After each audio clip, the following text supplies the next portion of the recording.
ka ndodhur një gjë tjetër. Ministrja Diella rrezikon të mbetet pa fytyrë. Pse? Pa zë. Edhe pa zë, po. Të mos ketë as fytyrë as zë. Po pse s'ka më para akshe? Aktori Anila Bisha, po pritani, ka paditur qeverinë dhe kërkon që imazhi i saj të mos përdoret më për ministren Diella. Ajo pretendon se marrëveshja që ka firmosur ka qenë deri në fund të vitit 2025. Ka mbaruar marrëveshja.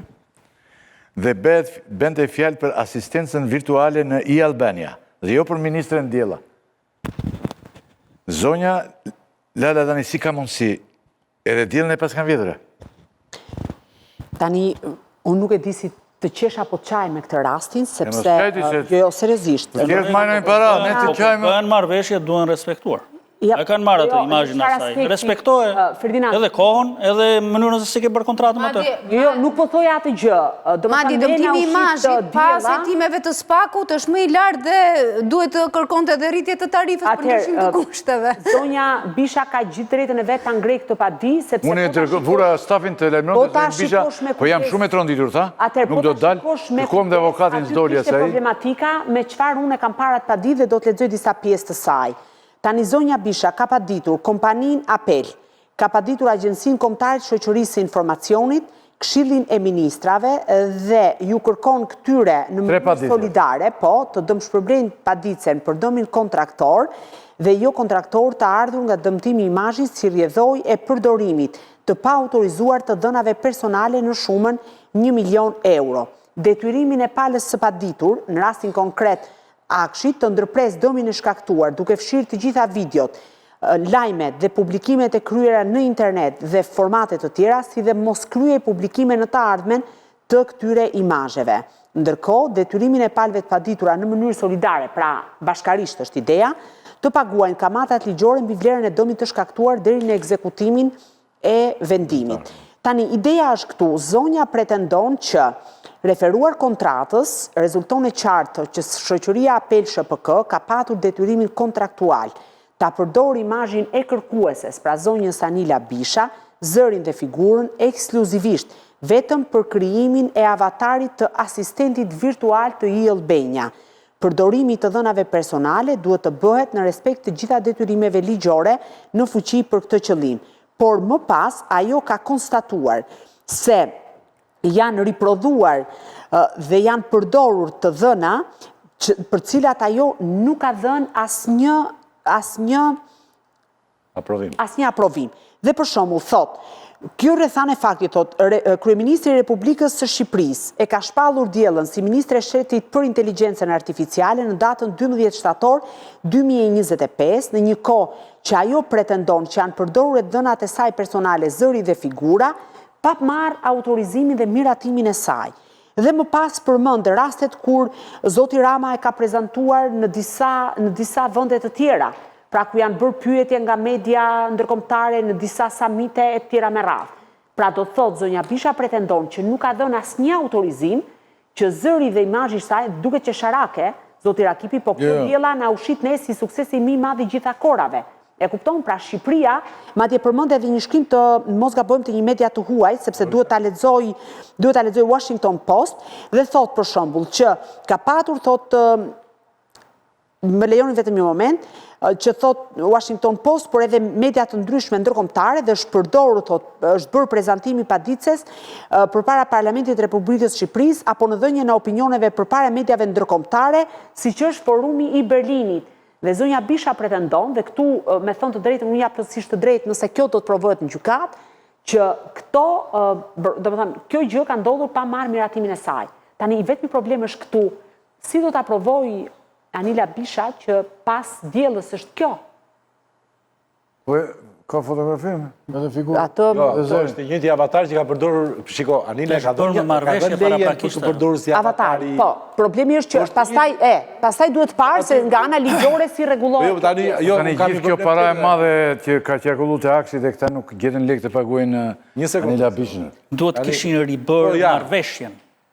Duhet kishin ribërë marrëveshjen me të. Pas mbarimit të 2025? Jo, në momentin që vendosën të dështonin, duhet të kishin ribërë marrëveshjen. Ajo ishte trishtuar shumë me të drejtën, ishte përgjigjur redaktorit tonë që unë nuk vi kishte, sepse jam shumë e trishtuar dhe... Tani jo, ideja është tu, që Anila inshallah e fiton ato lek, po jo nga lekët tona. T'ja marrin e Ramës, se Rama vlla... Ja marrin atyre që kanë gabuar. Bravo, ka bërë fushat në hartimin e kontratave ligjore me të. Bot me atë, kështu që nuk kemë se ja paguajmë ne, t'ja paguaj se ka zotria, nuk kërsesh pa lek, vendi marrin se ka pronat mira plot sa doj, se është dhe i pasur nga pronat që kanë Ola, si kupton këtë gjithanjse. Që i t'ja paguaj Rama, jo me lekët e bugjetit, ky është halli. Të halë kam, jo me lekët e bugjetit, të taksa, të Ramës. Pa lekët e bugjetit e roje që mund të marrë Anila...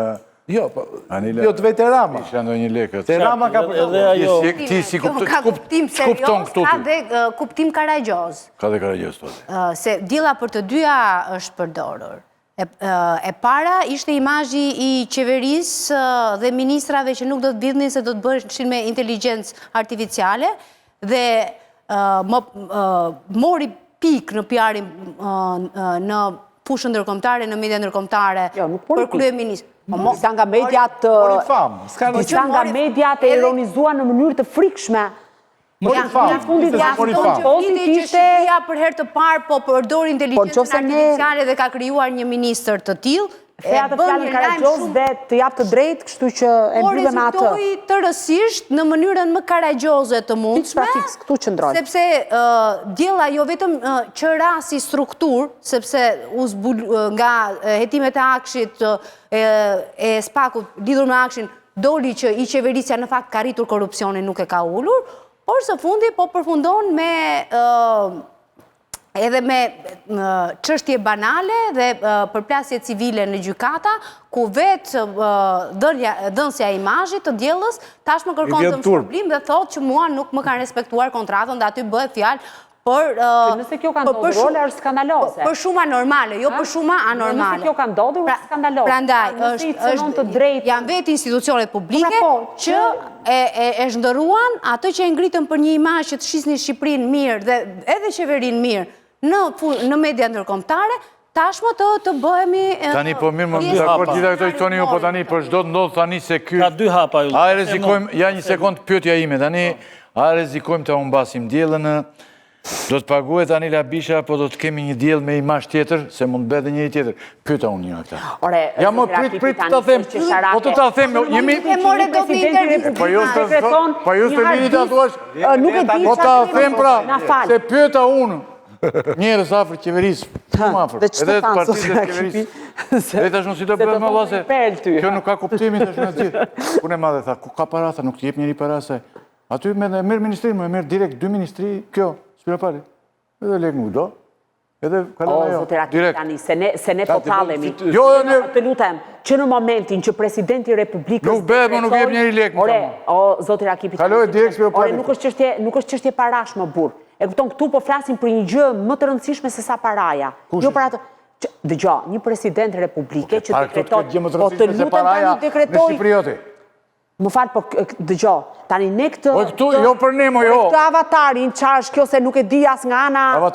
Këtë avatarin, se s'di ta shpjegoj, domethënë se këtu është të vësh duart në kokë. Mos e shpjegoj këtë se bete brenda aty. Zoti Begaj ka dekretuar një hard disk, mo qa është ajo?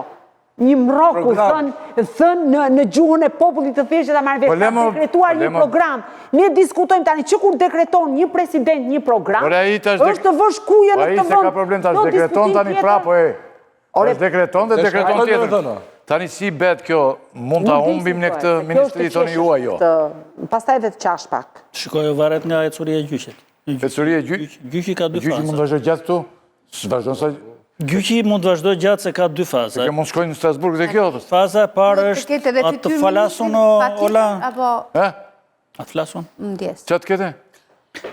Gjyqi ka dy faza. Pare që është dekreti të thash. Gjyqi ka dy faza. Dy faza gjyqi, po. E para është që a ka apo s'ka pra faj qeveria në këtë histori, që duhet të gjej gjykata, që flasë që do gjykoj marrëveshjen me të, nëse është shkelur apo nuk është shkelur. E dyta është nëse ka faj qeveria, ajo kërkon një dëm, pra shkon një fazë të dytë në gjykimi për dëmin, që ajo thot 1 milion euro, që mua më duket e fryrë, sepse fundja nuk është imazh, ose nuk është, si thua që këto 1 milion euro i takojnë asaj, sepse e rritja jo këtë imazh apo e shpika jo këtë imazh apo ku diun, por gjithsesi ka drejtën e saj që ta kërkojë atë dëmshpërblimin e dëmit për aq sa i takon asaj. Problemi më i madh është ç'a bëhet me imazhin e diellës. Edhe pse edhe unë si Klodi mendoj që ishte një shpikje për të bërë buj në botë, si që kemi ne qef në shqiptarit të ta bëjmë të bujnë, që na shpërthen nga mbrava pastaj edhe në anëzin.